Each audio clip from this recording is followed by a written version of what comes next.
ঢাকা শহরের ইতিহাসে প্রথমবারের মতো একটি সিঙ্কহোল ধরা পড়েছে, তাও আবার ব্যস্ত ধানমন্ডি এলাকায়। সাত মসজিদ রোডে শঙ্কর বাসস্ট্যান্ডের কাছে রাস্তায় হঠাৎ বড় একটি গর্ত সৃষ্টি হয়, যা দেখে স্থানীয়রা আতঙ্কিত হয়ে পড়ে। বর্তমানে ওই অংশে যান চলাচল সম্পূর্ণ বন্ধ আছে।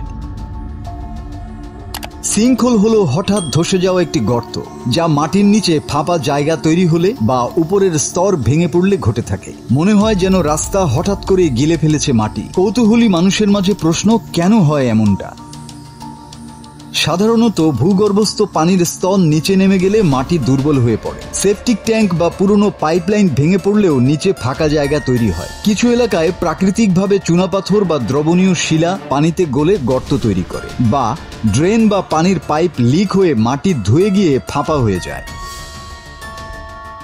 এই ঘটনা আবারও চোখে আঙুল দিয়ে দেখিয়ে দিল যে ঢাকার রাস্তাগুলো কতটা ঝুঁকিপূর্ণ অবস্থায় আছে। নগর কর্তৃপক্ষের উচিত ভূগর্ভস্থ জরিপ ও ঝুঁকিপূর্ণ অঞ্চল চিহ্নিত করা। ঢাকা শহরের এই প্রথম সিঙ্কহোল আমাদের জন্য একটি সতর্ক বার্তা। এখনই সময় অবকাঠামো দুর্বলতা মেরামতের, নয়তো বিপদ আরও বাড়বে। মাসুদ হাসান, বাংলা টিভি।